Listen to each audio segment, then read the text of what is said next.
လူမျိုးတွေကပျော်နေတဲ့ထဲမှာအမုံမပါဘူးပေါ့နော်အဲ့ဒီထဲမှာဒီ comment လေးကိုလည်းအရန်သဘောကြလို့မဟုတ် reply ပြန်ပေးတာပါစင်ကာပူနိုင်ငံမှာတကြံလုပ်မယ်ဆိုလို့အားလုံးကပျော်နေကြတာပျော်မနေနဲ့အဲ့ဒါနင်တို့ရဲ့ရိုးရာယဉ်ကျေးမှုတွေကတဖြည်းဖြည်းနဲ့ထိုင်းနေလိုမျိုးပဲနင်တို့ကိုခိုးယူသွားမှာအဲ့တော့အဲ့ဒီသူတို့ထွက်လာတဲ့ pamphlet ထဲမှာမြန်မာရိုးရာယဉ်ကျေးမှုတစ်ခုမှမပါဘူးဒါပေမဲ့အဲ့ဒီကိုဒေါ်လာ20ပေးပြီးမြန်မာလူမျိုးတွေပဲသွားမှာသူတို့နိုင်ငံသားတွေမလာဘူးအဲ့တော့မြန်မာနိုင်ငံမှာရှိတဲ့စီးပွားရေးလုပ်ငန်းရှင်တွေတထေးတွေမြေမာတွေတိပါတွေကြားပါဝင်ချင်း20မဟုတ်ဘူး30ပြီးတော့ကိုယ်နိုင်ငံသားတွေလုပ်ရင်လာပါမယ် pamphlet ကိုမြန်မာ water festival လို့တက်ပါဆိုင်းဘုတ်တွေလုပ်ပါလာပါမယ်စတူဒီတာတွေကျွေးကြပါလေသူတို့လိုမျိုးအရက်တိုက်မယ်အရက်မတောက်တဲ့လူအချိုရည်တောက်ပါဆိုပြီးတော့လည်းမပြောထားပါဘူး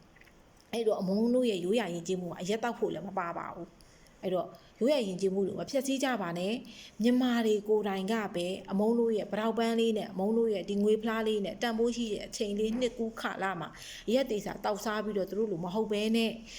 အမုန်းတို့လိုစတူဒီတာတွေကျွေးပြီးမုံလုံးကြီးပေါ်တွေနဲ့အမုန်းတို့ရဲ့ရိုးရာအမုန်းတို့ကိုယ်တိုင်ဖန်တီးကြပါမယ်ဝင်ကြီး20မဟုတ်ဘူး30လောက်အမုန်းတို့မြန်မာနိုင်ငံသားတွေပေးမှာပါအဲ့ဒီတော့တိကြပါသည်မြင်ကြပါသည်ကျန်တဲ့လူတွေလည်းအမုန်းလို့လူမျိုးပဲတခြားလေးတွေးကြပါလက်မှတ်တွေတိုင်းမဝယ်ကြပါနဲ့အမုန်းလို့ကိုအသုံးချတယ်လို့ပဲအမုန်းမြင်တယ်အမုန်းတို့ရဲ့ရိုးရာယဉ်ကျေးမှုတွေကခွန်တိုင်းနေလို့ပဲအမုန်းတို့တွေရှာလူယူသွားလိမ့်မယ်နော်အဲ့အတွက်ကြောင့်စဉ်းစားကြပါလို့မြန်မာတွေပဲသွားမှာဒါစီးပွားရေးပဲအမုန်း2023ကတည်းကဒါပြောထားပြီးသားငါတို့နိုင်ငံသားတွေပဲလုံးစီချင်တာ water festival ဆိုတော့အမုန်းတို့ရဲ့ရိုးရာယဉ်ကျေးမှုပါကရင်ဝတ်စုံလေးဝတ်လိုက်